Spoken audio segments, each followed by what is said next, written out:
tout le monde, donc aujourd'hui, nouvelle vidéo de maths où on va parler de maths, en fait.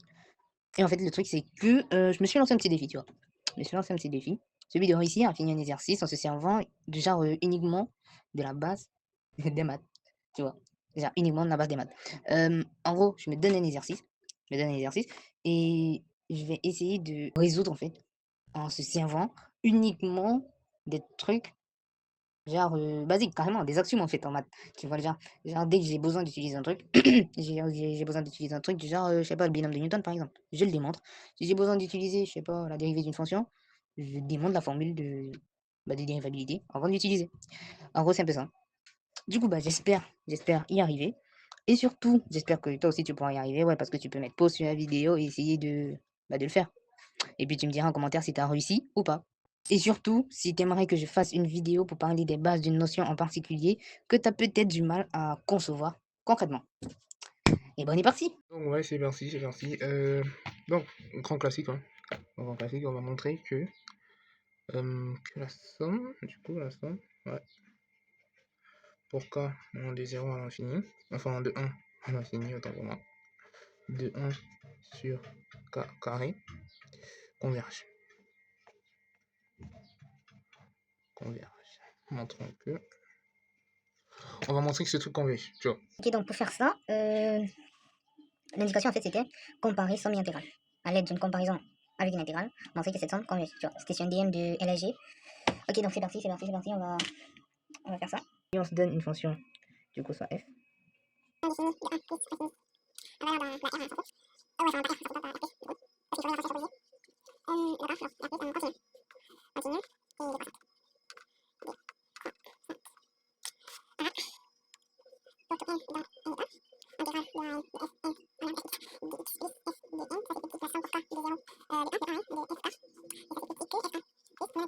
De f de x dx.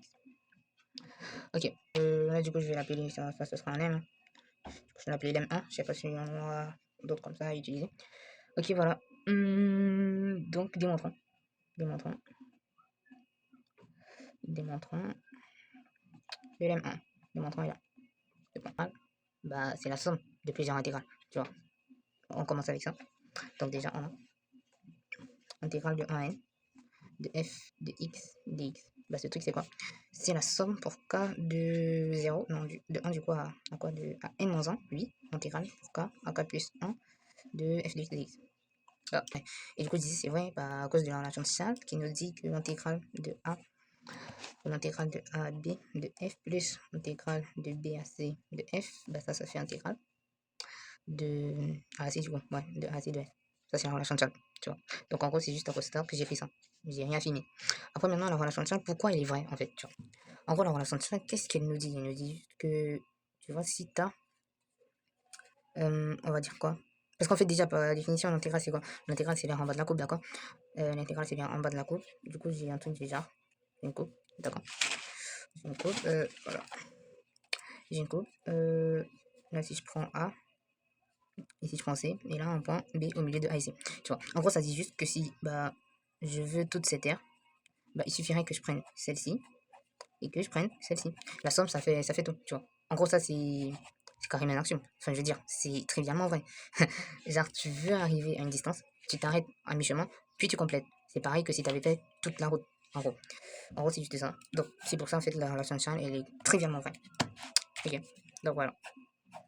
Ça je le mets en commentaire. D'accord, donc on a ça, on continue. Si je prends mon x, si je prends x entre k et k plus 1, entre k et k plus 1, vu que f c'est une fonction bah, décroissante, hein, par définition de la décroissance, ça voudrait dire, enfin décroissante ça veut dire quoi? Ça veut dire si j'ai x plus petit que y, alors f de x sera plus grand ou égal à f de y, d'accord? Du coup bah je vais juste appliquer ça là. Du coup si j'appelle ça 1 va m'impliquer que f de k plus 1 sera plus petit que f de x qui sera plus petit que f de k. Il accroche que là. Je pense que j'ai pas encore menti. Et donc, à partir de là, je peux juste passer l'intégrale. Parce que, oubliez pas, l'intégrale, en fait, c'est quoi? C'est une fonction. Oui, carrément, l'intégrale, c'est une fonction, en guillemets. Bon, ouais, en fait, c'est une fonction, quoi. Ouais, carré. Elle prend une fonction à paramètres et elle ressort l'air en bas de la coupe. Quand on dit en bas, c'est dans un intervalle délimité, évidemment, une partie de R. Ok. Donc du coup, ici, je vais juste passer l'intégrale parce que quoi? Parce que ça, c'est plus petit que ça. Du coup, nécessairement, l'intégrale de ça, c'est-à-dire l'air en bas de la coupe de ça sera plus petit que l'air en bas de la coupe de ça. Ça aussi, c'est pas filmé gratuitement, hein. C'est carrément le... Enfin, c'est pareil que le truc. Que la démonstration, en fait, elle se base sur le même axiome que celui de la relation de Charles. Parce que du coup, ici, si j'ai ma fonction, ici, si j'ai une autre fonction, tu vois, bah c'est exactement pareil. Sauf que là, on ne pas plus, enfin, horizontalement, là, on va verticalement. Si je veux avoir tout cet air, bah, il me suffit d'avoir l'air jusque là, plus je complète un autre truc. Ok. Du coup, si cette fonction elle est plus petite que cette fonction, bah forcément, l'air en mode la elle est plus petite qu'un parce que je me suis arrêté à mi-chemin. J'ai pas terminé, donc forcément, ce que j'obtiens, c'est plus petit. Donc là encore, sans des actions. Pas besoin de démonstration là, rigoureuse. Après peut-être, après peut-être il y a des démos en topologie pour ça, mais là c'est, enfin, on peut carrément dire c'est un action parce que enfin, c'est vrai intégral, enfin, intégral du coup. De f de k plus 1, du coup, dx. Plus petit que intégrale de k plus 1 de f de x dx. Ça, c'est plus petit qu'intégrale de k plus 1 de f de k dx. Ok, il faut calculer ce truc. Il faut calculer ça pour pouvoir avancer. Or, le problème, c'est que par définition, ça, c'est quoi? C'est juste une aire, d'accord? C'est l'aire en bas de la courbe de cette fonction constante, f de k plus 1. Ok, donc faudrait pouvoir la calculer, d'accord? Bah, en gros, il y a deux façons. Il y a deux façons de voir, assez facilement. Soit tu fais ta représentation graphique, du coup. Là, j'ai ma fonction constante, là, c'est f de k plus 1, ouais. Quand elle est constante, du coup, bah, f de n'importe quoi, ça va faire f de k plus 1, d'accord? Pour un certain k plus 1 ici, je viens de dire. N'importe quoi, ça va faire f de k plus 1 vu que la fonction elle est constante, d'accord? Du coup, si je suis entre k, du coup, et k plus 1, bah, l'air en bas de la courbe de cette fonction, c'est quoi? Enfin, c'est un rectangle, du coup, l'air, longueur, voilà, genre, ok? Longueur fois largeur. Ah merde, je me suis rendu compte, vous voyez pas. Ok, longueur fois largeur. Donc, la largeur, ça me fait combien? Ça me fait k plus 1 moins k, ça fait 1. Et là, ça me fait du quoi? Ça me fait du f de k plus 1. Donc, l'air en bas de la courbe, c'est f k plus 1. Tu vois, en fait, le truc, c'est que j'ai pas voulu recourir au théorème fondamental de l'analyse, notamment intégrale de a à b de f de x dx égale une primitive en b moins la même primitive en a. Hein? J'ai pas voulu recourir à ça parce que après j'ai pas envie de faire la démo, elle est assez longue. Après, je sais pas si dans la vidéo, peut-être, je serai obligé de démontrer ça. Mais pour l'instant, je suis pas forcé. Je suis pas forcé à démontrer. On peut encore y aller sereinement. Donc, le 1, ça implique. On a vu que ce truc, c'est la rembattre la coupe, donc ça me fait du f k plus 1 plus psy intégrale de k à k plus 1. Ok. De f de x dx. Et ça, c'est plus petit que f de k. Voilà. Et puis, on essaie de fabriquer ce truc. Du coup, je passe ma somme. Ah merde, avant de passer la somme, enfin, il faudrait que je dise pourquoi c'est possible de passer la somme. En gros, si je prends pour k égale 1, j'écris l'expression. Pour k égale 2, j'écris juste en bas. Pour k égale 3, j'écris encore en bas, tu vois. Après, je fais somme. Je somme membre à membre, tu vois. Là, ça justifie le fait que je puisse direct passer la somme. Parce que c'est ça que je fais, c'est je somme membre à membre. Du coup, là, j'aurai pour k égale 1, pour k égale 2, pour k égale 3, ici pareil, ici pareil. Tu vois, donc je peux juste passer la somme.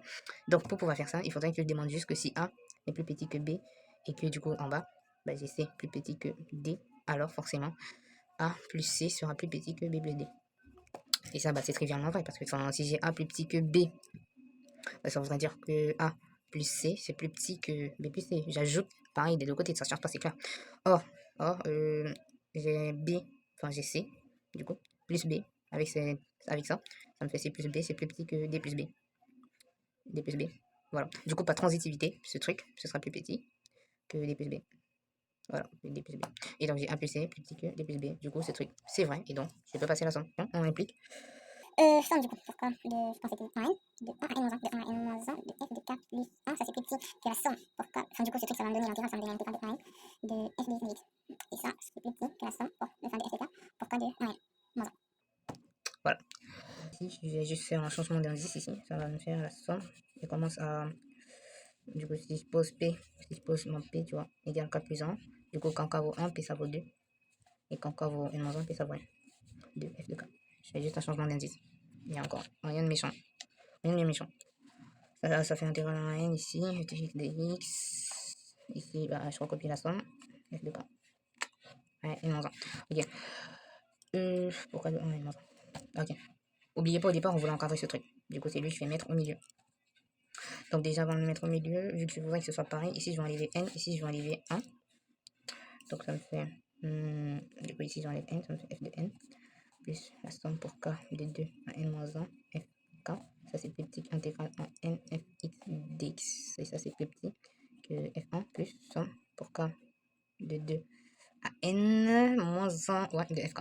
Et du coup, ça, je passe au milieu, ça me fait. Et ça, j'envoie des deux côtés. Du coup, je fais moins ça ici. D'accord? Du coup, ça me fait fn moins intégrale de 1 à n de f de x dx. Ça, c'est plus petit. Ici au milieu, j'ai fait moins ça, du coup. Ouais, ça me fait moins somme pour k de 2 à n moins 1 de fk. Et ça, c'est plus petit que f de 1 moins intégrale de 1 à n de f de x dx. Ok. Ok. Jusque là, je suis bon. Bah, je pense que c'est tout que, hein. C'est tout que. Du coup, si je multiplie par moins, je vais ajouter f de 1 et f de n pour pouvoir avoir la somme pour k allant de 1 à n. Donc, j'ajoute f de 1, f de n et je multiplie par n. Du coup, si je multiplie déjà par moins, ça me fait ça moins ça. Ça fait intégrale de 1 à n de f de x. Ah merde, c'est ça qui vient là. C'est ça qui vient là. Du coup, ça me fait. Ouais, ça me fait ça. Intégrale moins f de 1 plus f de 1 plus f de n. Ça, c'est plus petit que la somme de f de k. Pour k de 1 à n, parce que j'ai ajouté ça de tous les côtés du coup. J'ai multiplié par moins ça vient là, et j'ajoute mes trucs ici, plus de 1 à n de f x dx moins f de n. Ok, donc ce truc s'implique, ça dégage. Du coup, je reste avec ce que je voulais, je pense, f de n. Plus du coup, intégrale de 1 à n de f de x. dx, c'est plus petit que la somme pour k de 1 à n de f de k. Et ça, c'est plus petit que f de 1 plus la somme. Plus quoi? Plus la somme. Non, plus intégrale de 1 à n De f dx. Voilà. Et donc, pour continuer, nous sommes d'accord, on veut du 1 sur la carré ici, donc il faudrait que f ce soit la fonction 1 sur x carré. Ok, donc si je prends, si je dis posons f du coup. Posons f de x égale 1 sur x carré. Ok, donc f est positif, positive sur, enfin positif, il faudrait qu'il soit positif, continue, positif, milieu, continue et continue pas, et décroissante sur 1 plus infini. Sur 1 plus infini. Et donc, je pourrais appliquer le lemme 1. D'accord? Donc, d'après le lemme 1, pour tout n appartenant à grand inégal, intégrale. Du coup, bon, je vais juste prendre cette partie, parce que c'est ça qui m'intéresse, ça m'intéresse pas. Donc, ça me fait la somme pour k de 1 à n de 1 sur k carré, ça c'est plus petit, que f de 1 ça fait 1, plus l'intégrale de 1 à n de 1 sur x carré dx. Voilà. Ah ouais, là j'ai affirmé quelque chose, sans preuve. J'ai affirmé que cette fonction elle était positive, elle était continue et décroissante. Déjà positive. Et quand tu élèves un truc au carré, c'est positif. Donc cette fonction elle est positive. Parce que f de x c'est plus grand que 0. Ok. Continue. Merde. Ah là je suis obligé de revenir à la définition. Ok. Donc on va montrer que f est continu. Du coup là je vais dire preuve. Continuité. Continuité. Il faudrait que je montre que pour tout x0 dans 1. Plus infini. Pour tout epsilon positif, il va exister un b positif tel que pour tout x dans 1 plus infini. Quand j'ai x moins x0 c'est plus petit que b, alors f de x sera relativement proche de f de x0. Donc ça c'est la définition de base de la continuité. Okay. Donc voilà ce qu'il faut que je montre. Du coup je me donne un x0, je me donne un epsilon. Si je me donne un x0, soit x. Si je me donne x0 dans 1 plus infini, et je prends un epsilon positif, alors il faudrait que je montre que ce truc est vrai. Du coup, il faut que je cherche le b. Il faut que je trouve un b. Il faut que je trouve un b. Donc, on va dire trouvons b. Trouvons b. Tel que pour tout x dans 1 plus infini. Valeur absolue de x moins x0 plus petit que b va directement entraîner que f de x moins de x0, bah, ce sera plus petit que epsilon. Voilà. Donc, faut que je trouve un b qui me vérifie ça. Ok. Déjà. Essayer de réduire ce truc. f de x moins f de x0 plus petit que epsilon. Ok, pour avoir ça, qu'est-ce qu'il me faudrait? Bah, f de x c'est quoi? C'est 1 sur x carré, ça c'est 1 sur x0 carré, ça me fait 1 sur x0 carré moins x carré. Du coup, sur x0 carré, on va absolue x0 carré, x carré. Et ce truc c'est égal à quoi? Ça me fait valeur absolue x0 moins x0 plus x. Du coup, là, j'ai pas besoin de valeur absolue vu que les deux ils sont en positif, divisé par x0 carré, x carré. Ok, j'ai envie de majorer ce truc. Déjà, ça c'est majoré par b. Rappelez-vous, ça c'est majoré par b. Du coup, il faudrait que je majore ça. Ok, donc déjà j'ai x dans quoi? Dans b plus x0, b moins x0, je pense, ouais. Dans b plus x0. Parce que j'ai valeur absolue de x0 moins x, c'est plus petit que b. Du coup, là, si je mets moins b, ça me fait du coup x0 moins b. Voilà. Donc, pour majorer ce truc, mais je vois, je peux déjà majorer ça. X plus x0, du coup pas besoin de valeur absolue, ça c'est plus petit que, du coup, que je majore x par b plus x0, ça me fait du 2x0 plus b. Ok, du coup ça je peux carrément majorer par 3x0 en supposant que b sera plus petit que x0.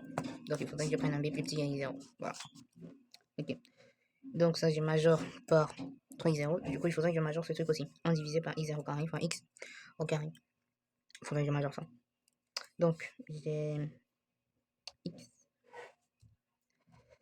Du coup x0 moins b c'est positif. Donc j'ai x. C'est plus grand que x0 moins b. Ça c'est positif.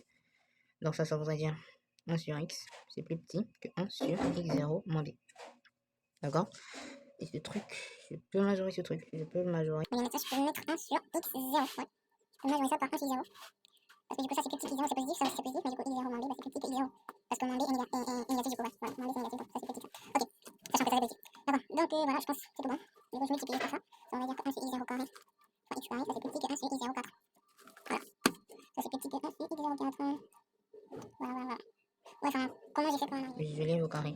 Vous allez me dire, mais pourquoi t'élèves au carré? Enfin, pourquoi ça reste vrai? Pourquoi si j'ai x plus petit que y et que les deux sont positifs, alors x carré sera plus petit que y carré, si les deux sont positifs? Bah parce que la fonction carré, en fait, elle est croissante. Et ça aussi, c'est pas une affirmation, ça se démontre facilement. Si j'ai x plus petit que y, qu'est-ce que ça veut dire? Ça veut dire que y sera plus petit que... ce que je dis, ça voudrait dire que x carré sera plus petit que xy. Ok. Et xy, en fait, ça, bah, c'est plus petit que y carré. Ok. Parce que x, bah, c'est plus petit que y. Tu vois, si je simplifie, ça fait x plus petit que y. Donc, ça me fait x carré plus petit que y carré. Du coup, si j'ai x plus petit que y, alors x carré, c'est plus petit que y carré. Donc là, ça prouve que j'ai le droit d'élever au carré parce que la fonction, elle est croissante. La fonction carré, elle est croissante. Donc, ça, je majore par ça. Du coup, si je multiplie là par x0 plus x, alors de ce côté, j'ai majoré ça. x0 plus x par 3x0. Donc là, je peux mettre 3x0. Donc, ça, c'est égal à quoi? À 3 sur x0 cube. Donc, j'ai réussi à majorer ce truc. Voilà. Du coup, ça, f de x, du coup, ce truc. Donc, du coup, pour avoir f de x moins f de x0 plus petit que il suffit de trouver b. tel que, du coup, parce que c'est truc, j'ai majoré ça par ça. Et ça, en fait, bah, ça, c'est majoré par b. Et ça, c'est majoré par ça. Tel que, du coup, b multiplié par ça. 3 sur x0 au cube soit plus petit que epsilon. D'accord? C'est-à-dire b plus petit que epsilon x0 cube sur 3. Donc il faudrait que b soit plus petit que ça. Ok. Donc, prendre, on peut carrément prendre bah, b. Plus petit que ça, voilà, justement, en fait. Donc en gros, il y a forcément quelque chose. Prendre b tel que 0 et plus petit b plus petit epsilon x0 cube sur 3. Voilà. Donc en gros, c'est juste ça. Donc forcément, entre 0 et epsilon divisé par x0 cube, il y a quelque chose. Du coup, ça, vous allez me dire, c'est une affirmation gratuite. Pourquoi j'ai dit qu'il y a quelque chose? On pourrait dire pas densité de Q dans R. Alors B, il peut être rationnel carrément. Ou même irrationnel parce que le complément de Q dans R est également dense dans R. Or là, le problème, c'est que la densité, j'ai de démontrer que Q est dans un R, la vidéo sera trop longue. Ouais, carrément. Du coup, ça, c'est pas une affirmation. Mais je pourrais démontrer d'une autre façon qu'il existe quelque chose entre ça et ça. Parce que déjà, entre 0 et epsilon x0 cube 3, bah, on a epsilon x0 cube bah, sur 4, sur 5, sur 6, sur 6. D'accord? Ils sont tous là, ok? Donc, forcément, il y a un B positif qui va vérifier ça. Prendre B tel que ça, et voilà, cette affirmation, elle n'est pas gratuite. Génial. Prendre un B qui vérifie ça. Ok, donc, donc F continue, voilà. Donc, F continue sur un plus infini. Voilà, F est continue, F est continue. Génial. Enfin, ça c'est pas une vraie rédaction, hein. Ça c'est plus embrouillant carrément, ça c'est plus embrouillant. Mais bon, vous voyez l'idée.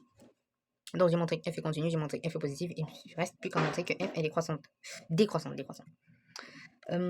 Bah en fait, je pense que c'est ce que je faisais là avec le carré, parce que si je prends soit x, y dans 1 plus infini, tel que x est plus petit que y, point, et là je vais montrer que 1 sur x carré, ce sera plus grand du coup que 1 sur y carré.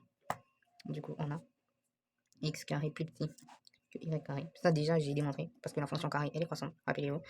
Et comme on est dans 1 plus infini, ça me fait 1 sur x carré, ça c'est plus grand que 1 sur y carré, d'accord? Ah merde, c'est fini. Ah ouais, voilà. Bah voilà. Donc la fonction elle est décroissante. Donc, f décroissante. Voilà. Génial. Donc, la fonction, elle est décroissante, et continue et tout. Donc, effectivement, j'avais le droit d'appliquer. Bon, ouais, enfin, c'était une preuve, on voulait, oubliez pas, c'était une preuve, on voulait prouver que ce truc que j'ai dit, ouais, pour taux n, cette somme est plus petit que ça, et pour ça, il faudrait que, 1 sur x carré, la fonction qui a x associé 1 sur x carré, soit positive, continue, décroissante. On a tout montré, c'est ok.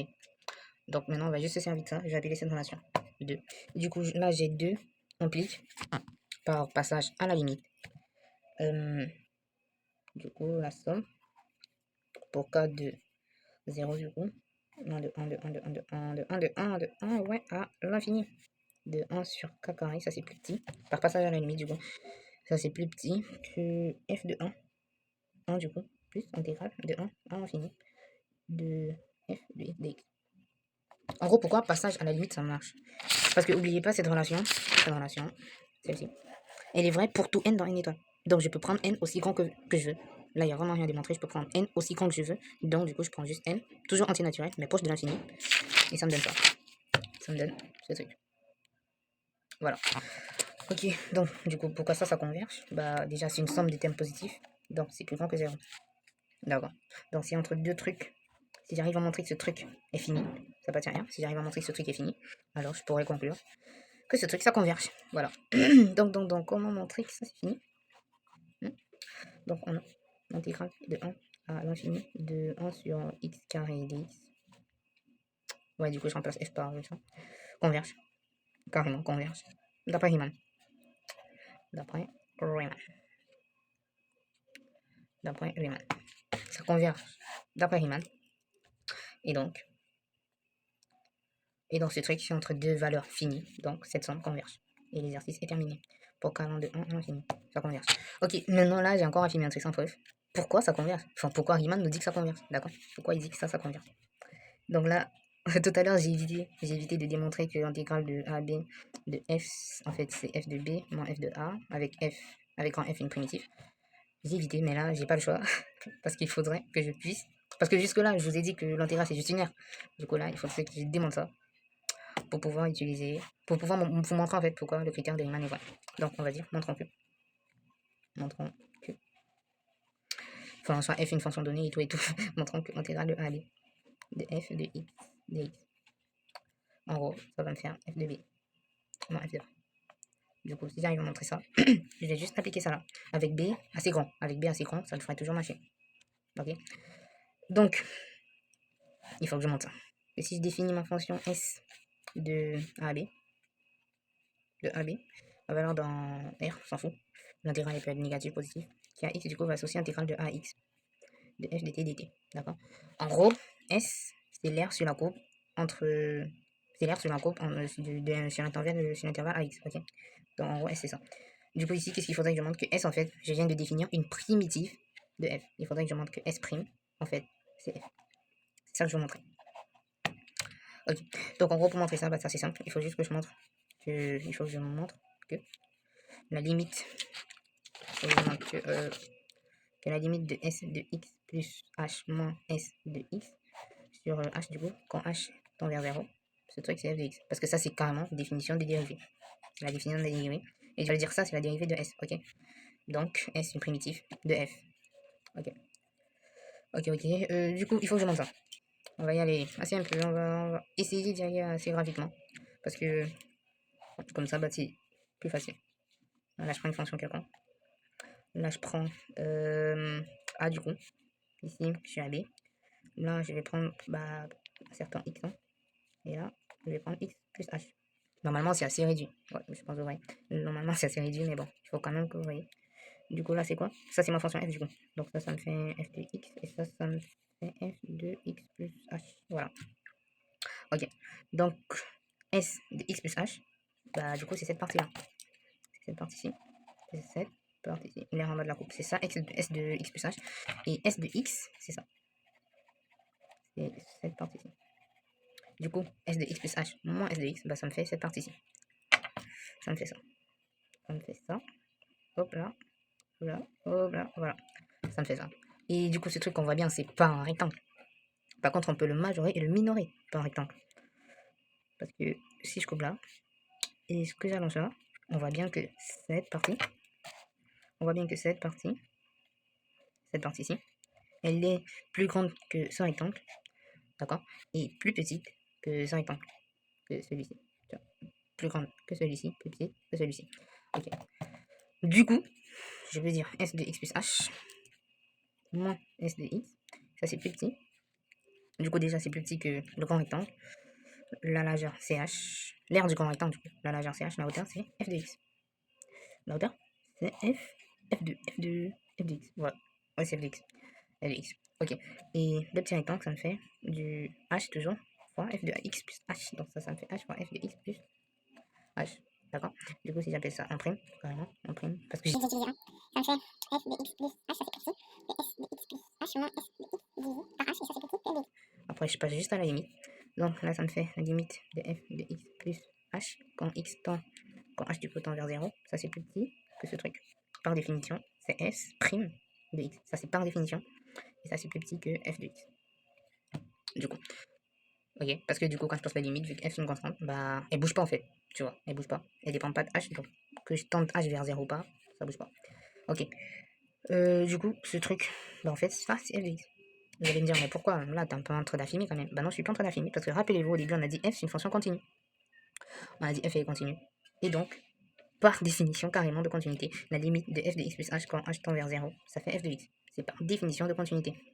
Donc, s' de x, bah en fait, ça fait f de x. Voilà. Donc ça, c'est bon. Je viens de montrer que s, c'est une primitive de f. Vu que f est continue, justement, elle admet une primitive. Et en gros, c'est même ça que je viens de démontrer carrément. Du coup, si j'appelle f une primitive de f, alors f de x, c'est s de x plus quelque chose. Vous êtes d'accord?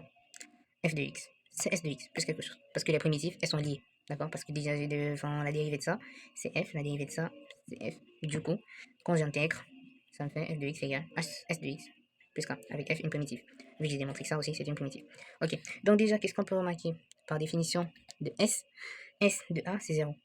Parce que ça va faire intégrale de a, enfin, ça fait 0. L'air est nul, vu qu'on intègre sur un segment de longueur. Nul. Donc, S de A, c'est 0. Ça me fait F de A déjà, plus K. Ça, c'est F de A. Ok. Du coup, ça me fait... Ça, c'est F de A. Et donc, ça me fait K. En gros, ça fait F de A. Ok. Et donc, si K, c'est F de A, ça voudrait dire, si je remplace maintenant X par B, ça me fait juste S de B égale du coup à F de B moins F de A. Et donc, ça veut dire intégrale de A à B. Par définition de S, ça fait intégrale de A à B de F de X. Dx. Ce truc, c'est F de B moins F de A. Donc, voilà la preuve. Du coup, je vais juste appliquer ça là. Je vais juste appliquer ça là parce que, enfin, pour terminer l'exercice, il fallait juste nous montrer que ce truc ça converge. Je vais faire ça là. Je vais faire ça là. Carrément. J'ai pas envie d'utiliser une autre page. Je vais vous montrer que ce truc ça converge. Non, je vais juste me servir de ce que je viens de démontrer. On a cette intégrale. Ah, pour ça, il me faudrait une primitive de 1 sur x carré. Ah merde, du coup, je peux pas faire ça là. Je peux pas faire ça là, ça va pas suffire. Il me faut une primitive de 1 sur x carré pour pouvoir appliquer la formule. Ok. Donc, la primitive de 1 sur x carré, on sait, c'est moins 1 sur x. Ok, on sait ça. Mais du coup, il faut démontrer pourquoi c'est vrai. Il s'est dit, je n'affirme rien sans preuve. Il faut démontrer ça. Donc, en gros, si je pose cette fonction h de x, il faudrait que je montre que h' de x, en gros, c'est 1 sur x carré. Il faut que je montre ça. Or, bah, on connaît la définition de h' de x. On connaît sa définition. C'est... Parce que du coup, si je montre ça, bah, ça voudrait dire que une primitive de 1 sur x carré, bah, c'est h, c'est-à-dire moins 1 sur x. Donc, il faut juste que je montre que cette dérivée, ça donne ça. Or, h' de x, comme je disais, du coup, c'est la limite. Quand h tend vers 0 de h de x plus h moins... Qu'est-ce que je dis? Ah ouais, c'est vrai, h c'est un peu ambigu. On va dire g, ok? On va dire g. On va dire g, parce que h c'est ambigu. Donc, moins g de x, du coup, c'est h. Voilà. Du coup, il faut que je monte ce truc. Bah, ça me fait 1 sur carré. Ok, donc on a la limite quand h tend vers 0 de g de x plus h moins g de x sur h égale la limite. Du coup, quand h tend vers 0, c'est h là, c'est h, c'est h, c'est h. Du coup, de g de x plus h. G de x plus h, ça me fait moins 1 sur x plus h. Plus 1 sur x, le tout sur h. Donc ça me fait la limite. Quand h tend vers 0, ça me fait moins x. Plus h sur h, x facteur de x plus h. Ok. Du coup, ça me fait la limite quand h tend vers 0. Ce truc, ça dégage. H, ça simplifie. Il reste 1 sur x plus h fois x. Et donc, comme h tend vers 0, par définition de limite, on est assez proche de 0. Ce truc, c'est négligeable. Ça me fait du 1 sur x carré. Donc là, je viens de démontrer que la primitive de 1 sur x carré, c'est moins 1 sur x. Du coup, si je peux dire 1 sur l'infini de f de x, de x. N'oubliez pas, f de x, c'était 1 sur x carré. Ça me fait moins 1 sur x. Du coup, moins 1 sur x pris en infini, ça me fait la limite de moins 1 sur x quand x tend vers plus infini. Moins en 1. Donc, du coup, ça me fait plus 1. Et en gros, ça fait 1. Parce que cette limite, ça fait 0. Ok, cette limite, ça fait 0. En gros, vous voyez, pour les limites, je suis pas assez rigoureux. Je dis juste, on se rapproche assez de la valeur. Et du coup, on peut carrément remplacer cette valeur par la valeur vers laquelle on se rapproche, tu vois. Du coup, moins 1 divisé par quelque chose d'extrêmement grand, ça tend vers 0. Du coup, je remplace carrément par 0. Tu vois, c'est pas rigoureux. Vu que là, par définition, la limite, ça veut juste dire le comportement de la chose qu'on se rapproche, tu vois, le comportement de ça, qu'on se rapproche de l'infini. Du coup, je peux dire carrément, remplaçons tout simplement x par quelque chose d'assez grand. Donc là, c'est pas vraiment sans preuve. Donc voilà. Du coup, je pense que c'est bon, c'est tout bon, c'est tout long, c'est tout bon. Je pense que j'ai réussi à tout démontrer. À part les trucs de limite, du coup, j'ai pas envie de me passer la tête sur ça, carrément. Mais je pense que j'ai réussi à tout démontrer. Du coup, dis-moi en commentaire si t'es d'accord avec moi, si j'ai réussi à tout démontrer, si j'ai relevé le défi, ou s'il y a des trucs que j'ai affirmés sans preuve. Et n'hésite pas aussi à me dire si toi t'as réussi ou pas. Et tu me diras si tu voudrais que j'approfondisse une notion. Par exemple, la notion de dérivée, je la trouve vraiment passionnante. Hein. Genre, pourquoi quand la dérivée d'une fonction est négative, alors la fonction décroît et tout. Je trouve ça vraiment passionnant. Du coup, tu me diras si tu veux une vidéo dessus. Sur ce, ciao.